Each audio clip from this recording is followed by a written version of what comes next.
Can I ask you something personal? Do you and your fiancé avoid talking about money? Or do you end up fighting every time the topic of money comes up? I'm guessing it's not shocking to you to know that when you're planning a wedding and building a life together, how you handle money individually and together can quite literally make or break your relationship. And yet, so many couples don't know how to start the conversation or realize how much their own money habits are shaped by their childhood and their family. In this episode, I sit down with financial coach Karen Eely, who has spent more than 2 decades advising and educating people about money. Karen explains how our earliest memories can quietly drive our helpful or destructive financial habits and decisions as an adult. You'll get a clearer understanding of the most common money issues that couples face, like clashing spending styles, when one of you wants to save all the money, save, and the other is out there throwing it around like it grows on trees. Financial secrets, when one partner spends money and doesn't tell the other, and power imbalances, like when one partner is earning a lot more than the other. You'll also learn the 8 simple money types and how to find out which one you are, practical strategies to start open and productive chats about your finances, but without the fear, guilt, or shame. And I'll also open up a little, share a story about how I recently learned that I need to do better with my daughter before she inherits my less than brilliant attitude towards money. Whether you're newly engaged or already deep in your wedding planning, you'll come away with some tools and a fresh perspective to be able to get on the same page, reduce that conflict, and build a solid financial foundation for your future together. We're going to get real about love, money, and how to make both of them work for the both of you. Let's get stuck into it. Unbridely is a community of pro-wedding vendors who believe in freedom and integrity in weddings, giving you options, solutions, tips and tricks to create the experience and memories that you and your fiancé really want and deserve. Because we believe that weddings are a team sport. With how-tos, stories and interviews with recently married couples, we find out what went right and what they'd change if they could go back and do it all over again. I'm Camille and welcome to the Unbridely podcast. Hi Karen, it is so great to meet you and thank you again for answering a random stranger's DM. Welcome to the Unbridely podcast. Camille, thank you so much for having me. My absolute pleasure. I'm really excited, Karen, because even though we've only just met, like literally before we pressed record, I've seen online like what you do and what you specialize in, and I'm really excited to get your knowledge and to, discuss couples and money and everything. But before we get there, to set the scene, if you could please tell us a bit about yourself, about Karen Eely, and, professionally and personally. Sure. So I've been a financial advisor for 18 years. I'm really passionate about educating and supporting people with financial advice because we're not learnt it at school. I have 2 children, 2 teenage boys, which is always fun. And in my spare time, I like being out in nature and exercising and keeping fit.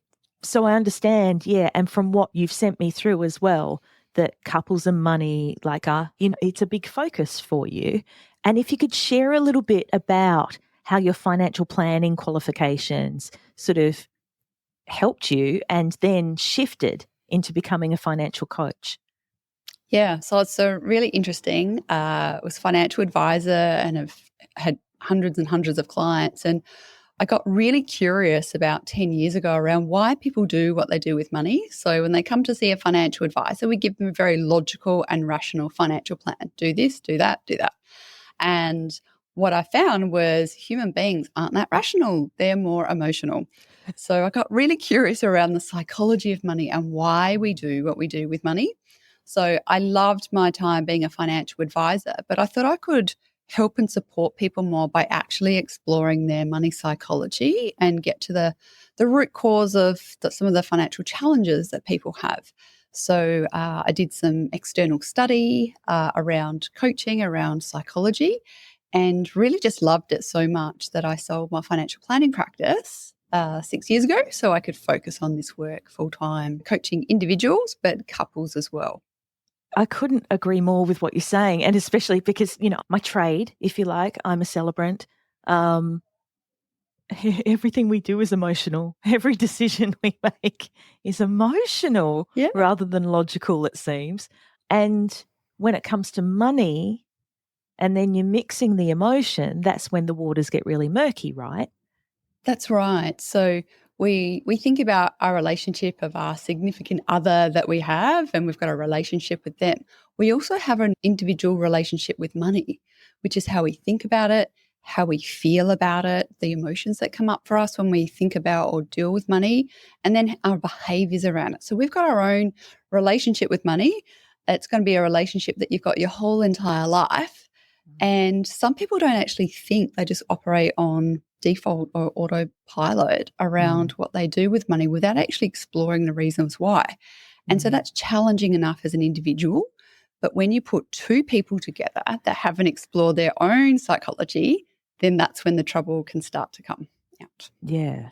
And you hit the nail on the head there, Karen, when you said, money's not a subject at school. No. We don't get taught this. And so I would imagine, and I had this conversation with my daughter on the weekend. My husband and I sat in the car, gave her the debit card, not credit card. We just wanted to grab a few things from the shops, but we had the dog in the car. We were going to sit in the car. She went in. My husband told her how much money was on the card and what we really needed, like the essentials, and then said, if you want to grab like a little treat for yourself, please feel free. And she came back and she was really nervous. And she goes, I'm sorry I took so long. I just couldn't make a decision. I found it really hard. And we went, okay, well, can we talk about it? And so we had this chat and she said, I knew how much money there was. So on my iWatch, I added up the price of everything as we went. And I got the essential things first. And I went, that's awesome. And she goes, and then I saw something I really liked and I had a look and it looked like I had enough, but I didn't know whether or not it was worth it because I know we're not trying to spend, we're trying to watch our money at the moment. And she goes, I feel like I made a mistake. And I'm like, oh. And then I realized in that moment on the weekend, knowing I was going to be speaking with you as well, that I have passed on my money insecurities about not having enough and, the lack sort of mentality to my daughter. And so I thought, oh my God, like I've got to talk to Karen about this because I apologized to my daughter. I don't know if that was the right thing to do, but I would imagine that most people would take the money relationship from their parents. Would that be right? Oh, you are so right, Camille. So the way that we are with money as adults was typically formed between the ages of 2 and 12. Oh. But you've got time to course correct. But yeah, 2 to 12. And so at that ages, children, their brains aren't fully developed. Like as human beings, our brains aren't fully developed until our mid to late 20s. So we're like sponges, energetic sponges. We're looking to our parents to how to model lots of different things, relationships, things that we like, learning about the world, but it's also we are modeling how to relate to money. So your daughter is looking at you, looking at your partner. And this is one thing that I can't stress most importantly enough to couples is that if you're not on the same page or have the same values or the same behaviors relative to money, it causes so much conflict and confusion for a child because they're like, which is right? Yes. They don't know. So as a couple that are raising children, the most valuable piece of advice is even if you do have differences, which I think we're going to get into in the podcast episode today, even if you've got differences, it's really important that you show up with the same messaging and modelling in front of your children. Wow. Yeah, okay. One messed up person plus one messed up person equals a messed up child. That's, yeah. And one of the reasons I wanted to talk about this, of course, Karen, is I'm seeing the divorce statistics and here we are on a wedding podcast and it's scary. And when I look at the reasons for divorce, a lot of the time there are money discrepancies and arguments and, not being on the same page. And there was an episode that I did back right at the start, like episode 22, and it was all about the important first steps in like planning your wedding. And in my mind, with all the experience that I've had as a celebrant and as a person and as a mum now, the money conversation is surely like right up there. And there was this research that I found. It's way back in 2019 and it is in the States, but there was like 45% of recently married Americans didn't discuss debt with their partner before they got engaged. About a third waited until after the engagement, and 13% didn't raise the subject until after they tied the knot, which, it leaves 11%, you know, nearly 1 in 10 of couples who are not discussing it at all. And so, I wanted to get you on here, find out what the hell's going on with us, all of us, and our discussions with money. But also, I want to know from your perspective, what are couples coming to you with? What are the big problems that couples are seeing with their choices on money? So firstly, those statistics do not surprise me at all.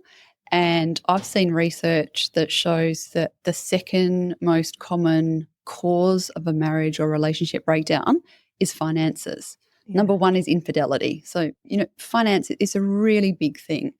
And some of the main themes that I see, Camille, with couples is differences between saving and spending patterns. So you might have one person that's really focused on savings and putting away for tomorrow, living quite frugally today, where the other person is kind of more like, let's live for today and live in the moment and spend. Yes. And that can cause lots of different challenging emotions and conflicting emotions for each person in that couple. So that's the first one, spending and saving. The next one is around how engaged the couple are or the individuals are with their money. So quite often I see a couple that one person manages all the money. There's just typically one more dominant financial spouse, and they might be doing all of the cash flow of the managing, paying the bills, forward planning, doing all of the financial admin. And the other person is just doesn't want anything to do with it. I just leave it to my partner. They can just do it all. And that causes lots of challenging emotions too. So some might feel like, I've never been taught about money. I'm not confident. I don't want to do it. And the other person might be feeling a bit resentful that it all falls with them. So that's a big thing. One's doing all the heavy lifting when it comes to money. Another thing that I see quite often is one of the person in the relationship wants to take risk and let's get an investment property or shares, and the other person's quite conservative. So there's that. Yeah. Another one that I see is financial infidelity. So they've got sneaky credit card debt, or they've got a parking fine and haven't told the other person about it, and then they get more fines and penalties on top of that, and the other person finds it. Or maybe, there's lots of different elements of that financial infidelity. Having secret bank accounts and all sorts of stuff. And then the other one is different in earning capacity. So one person is a primary breadwinner, and then the other person maybe doesn't make as much. And that can cause interesting challenges around the person that feels like that they earn more money, have more right in terms of the financial decision making. Right. So that can cause challenges as well. So lots of different themes there. I can imagine it's fascinating and also really disheartening. But you must bring so much value to these people who are coming to you looking for advice on what to do next once they discover these problems. And I know that you work with money types, like 8 different money types. Is that right? Can you explain a little bit about what that means and how that helps? Yeah, so money types are based on archetypes. So they were created by Carl Jung, which is pretty much the grandfather of psychology. And so the archetypes are certain characteristics and traits that form personality. And so I think they're really important for couples to understand their own money types and then the differences in their partners and how they work together or can conflict each other. So there's 8 different money types, and people can go onto my website and actually take their own money type, and then their partner can take it too, and they can have a conversation around that, which is really helpful. So there's the innocent. So the innocent is very childlike, kind of leaves money stuff up to the other person. They might have a lot of fear, anxiety. And their story is, well, I was never taught how to manage money, so I just don't know how to do it. So I just avoid it and don't do anything. The second one is the fool. So the fool is kind of like happy-go-lucky, spend, live for today. Don't worry about the details. They're in there investing in crypto, don't even know what it is, and don't worry about the fine print. We're just going to make a lot of money. Oh, my God. And the first and second, they marry each other, don't they? Sometimes. Oh, Well, we get all sorts of different combinations. They're the ones that are at the bar saying, yeah, I'll shout this round or I'll pay for this for you. They're the really kind of overly generous type money type. The next one is the warrior. So we all want to have a bit of warrior money type. So the warrior has done financial education. They've learnt about money and how to manage it well. They're really goal focused and set goals and achieve goals. They're typically quite financially successful because they know the things that they need to do or they've learnt them and they're just getting in there and doing them. It's kind of like the masculine energy when it comes to money. The next money type is the martyr. So the martyr is a really capable, competent person, but they spend so much of their time and energy and often money doing things for other people and put their own needs last.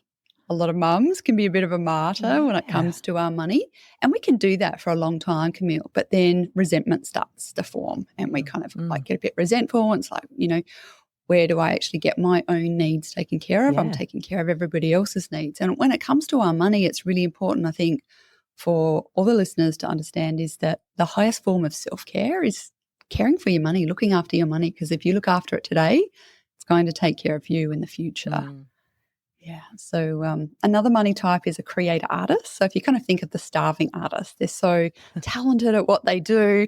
They're in those occupations that they do it for the love of it, not for the money. So they have this internal conflict around, I just don't want to be attached to money. I'm not materialistic. Being paid for their skills. Yeah, that's right. But needing money in the real world to actually survive.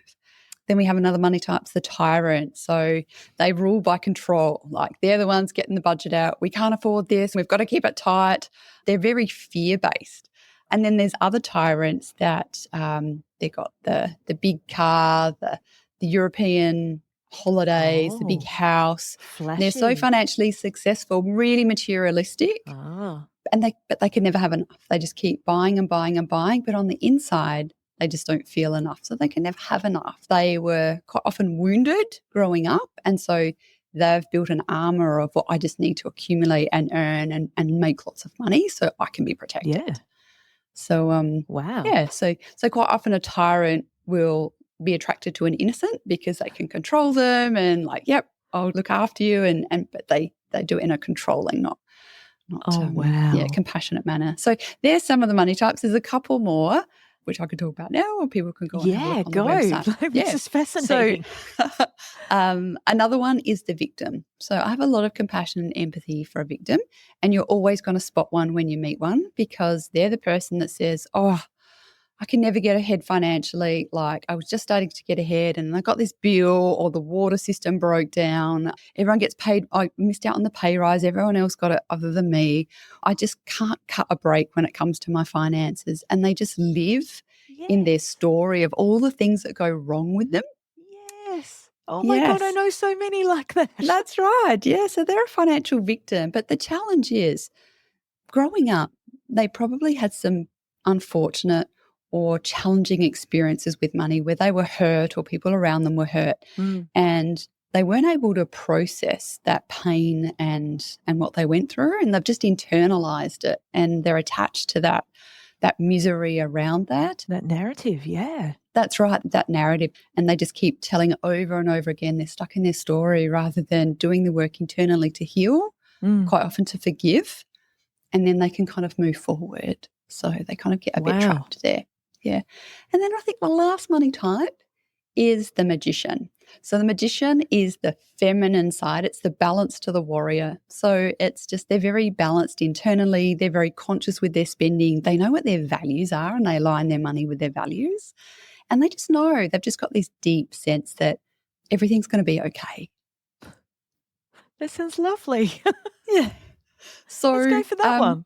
that's right. So we all have all of these 8 money types within us, but it's about the ones that we give the most space to, and then we let drive the car. If we kind of think about we're all on a financial journey, who's actually sitting in the driver's seat? Which one of those money types is making all of the decisions and running the show?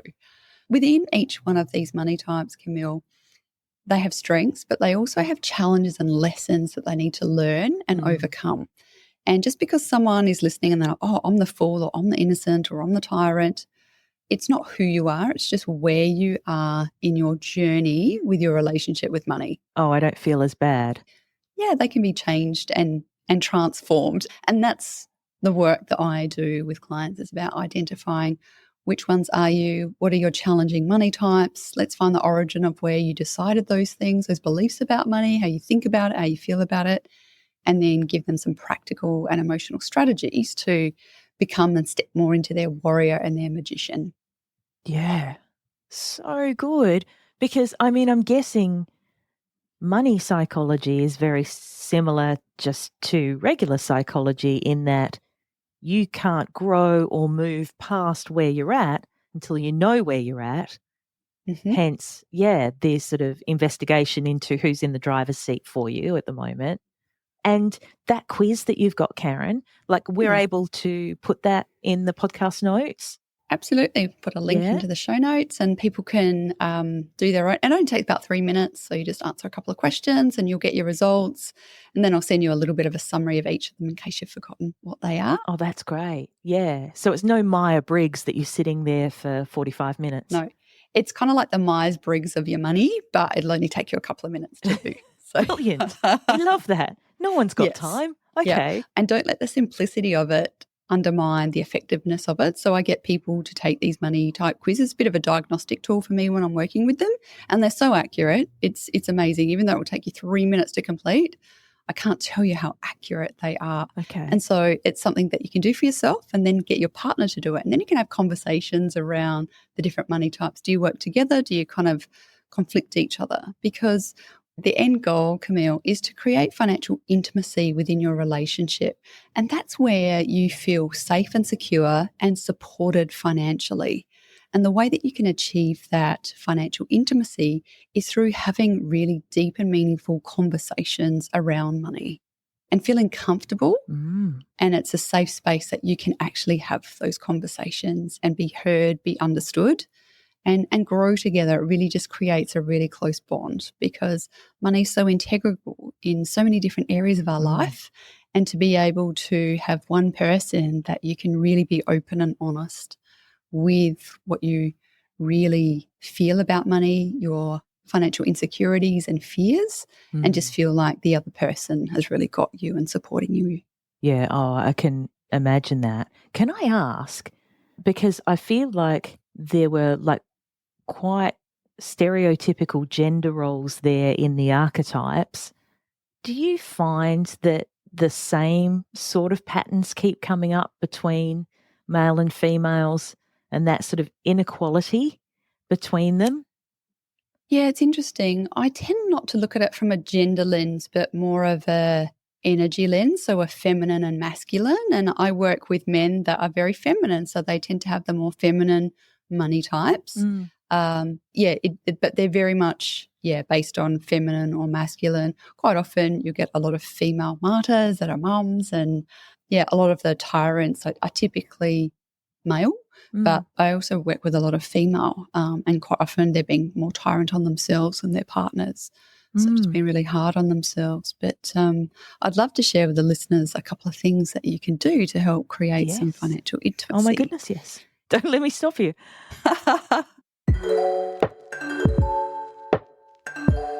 Did you know that most newlyweds spend up to 8 hours of their precious time working through changing their last name after they get married?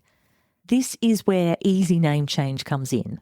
Their kits provide you with a sort of shopping list of businesses, companies and government departments where you simply pick which ones you need to notify. They then send you detailed instructions on how to go about the name change process because every business is different.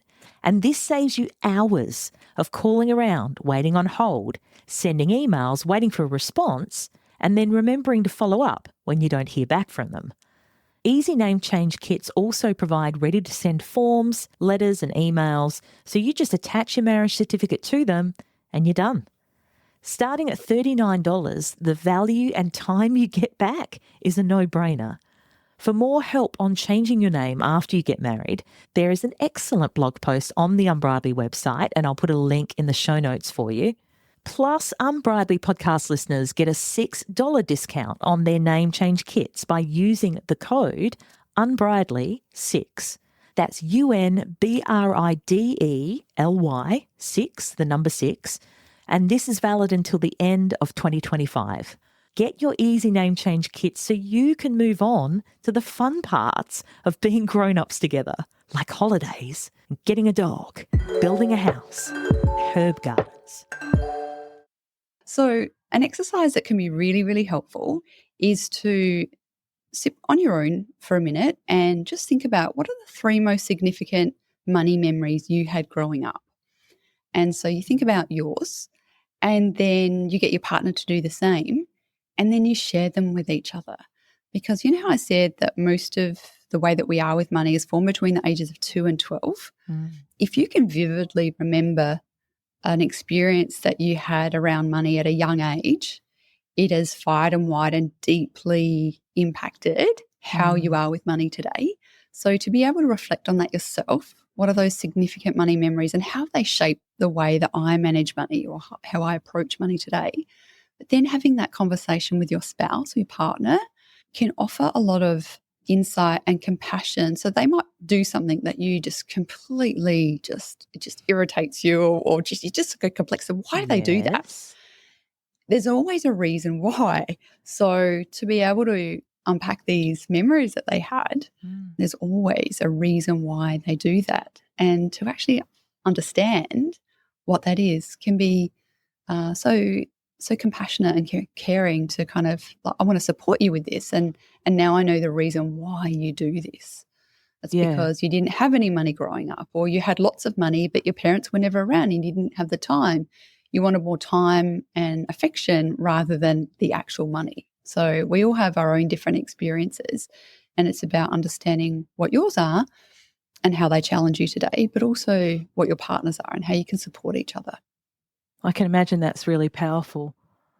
I noticed when you were chatting about like a lot of the common problems that people come to you with were that one person takes care of the finances and the other is quite passive and happy just to go hands off. Yeah, that's fine. You look after it. Almost a fear of getting involved or not believing they can, things like that.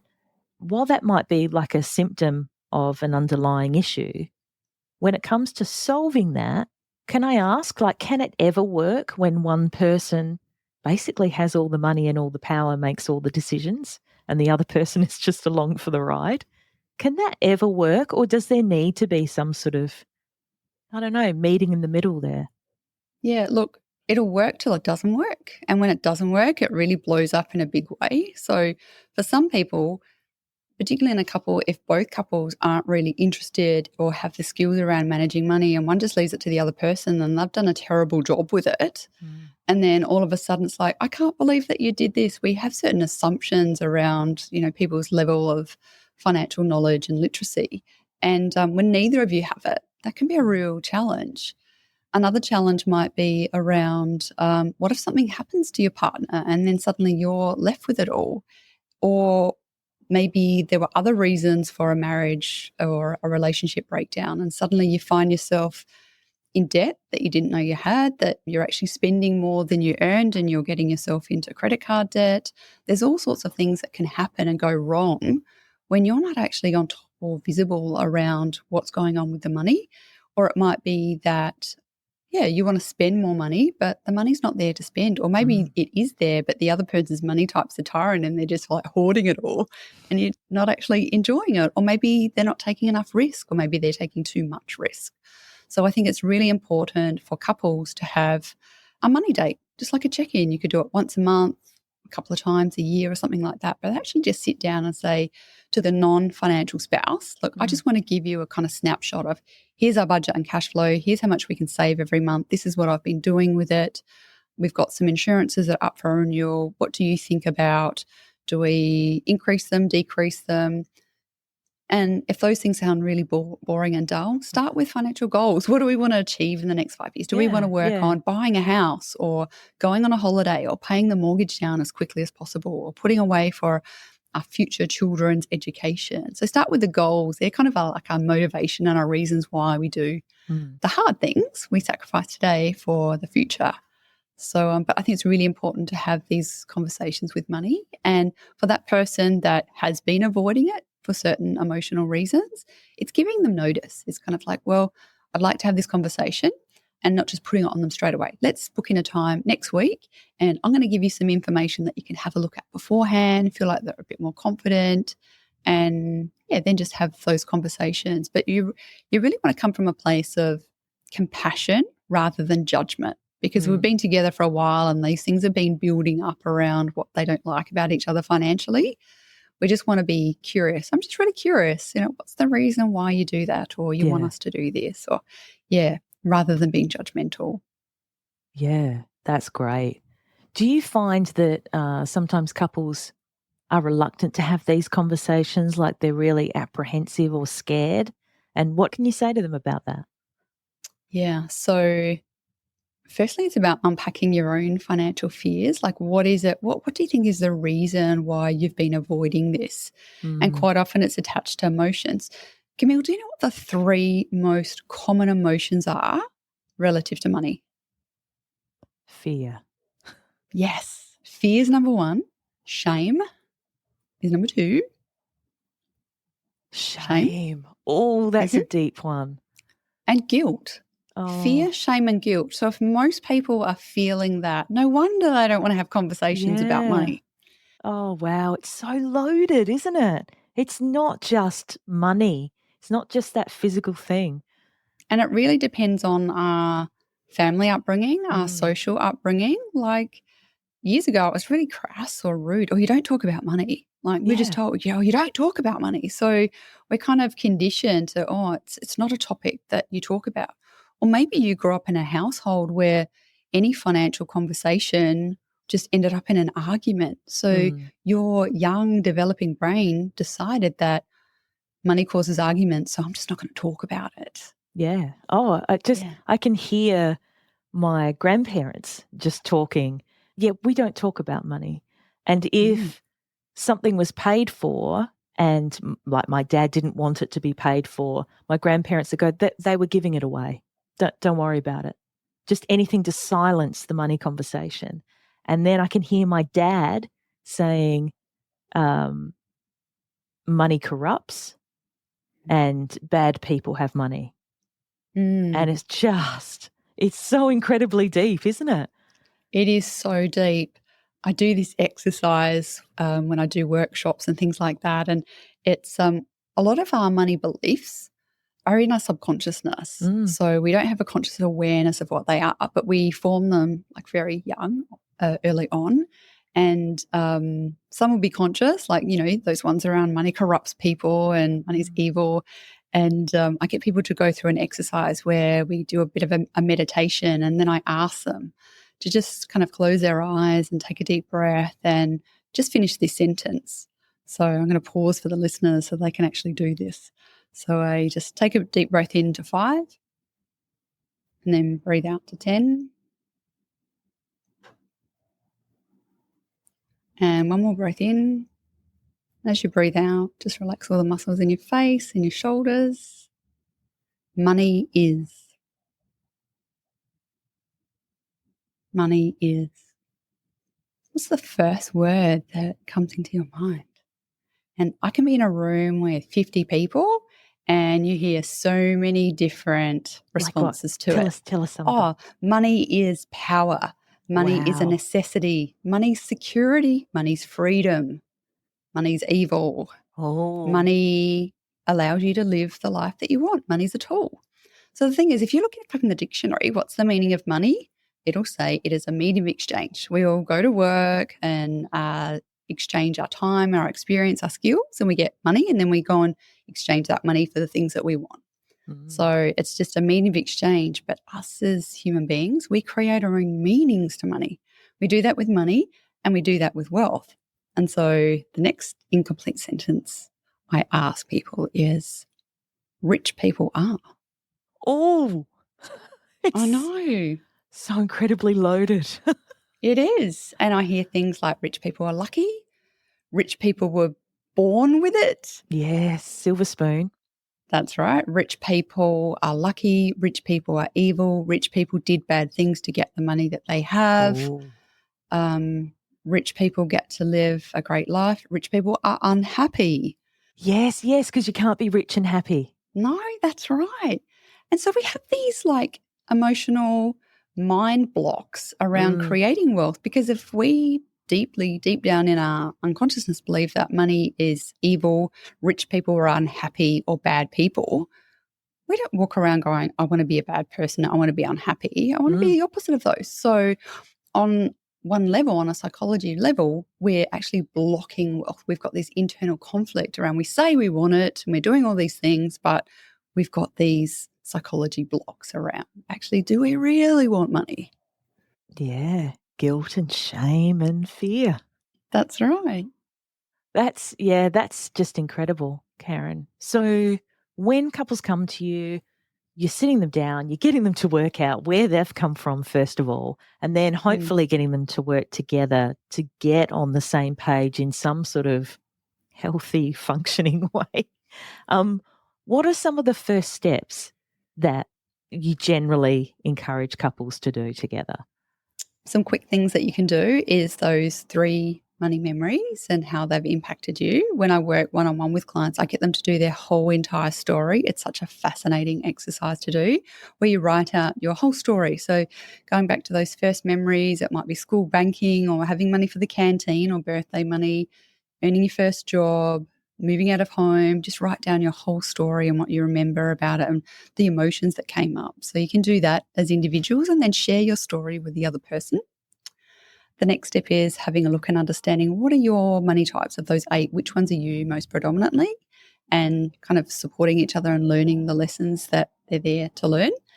Another thing is looking at all of the different financial administration tasks that we do. So that might be paying bills, it might be researching our superannuation, looking at our mortgage, saving for a house deposit, all of those things. Just write out all the things you need to do. And we have these like implied duties in a relationship. It's kind of like, well, you take the rubbish out and I'll do the dishes or whatever. You know, we have those. We have the same thing with money, Camille. So Yeah. rather than just assuming, oh, they'll just take care of that or do that, actually write out the whole list and assign responsibilities to each other. Mm. I'll do this part and you look after the insurances, or I'm going to do a financial plan and a budget and see where we've been spending our money, or I'll set up another account, or I'll learn about how can I start share investing and we'll start putting money away for our future. Just having a look at all of the different things that we can do and assign tasks to each other. So we want the emotional, internal side, but we also need to back it up with the practical things too. And as I mentioned, having a money date. So just scheduling in, whether it's monthly, quarterly, twice a year. And I've got an ebook that I'm happy to share, and that's got some really good conversation starters, different examples of those responsibilities, and a couple of exercises that you can do together to create that financial intimacy.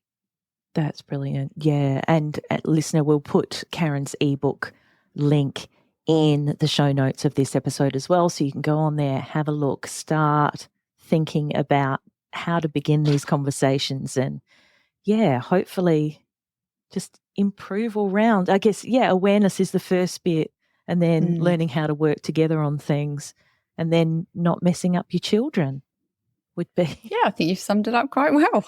the next part, I guess. Is there anything else like, that's on the top of your mind, Karen, that you'd really like the listener to know or understand about money?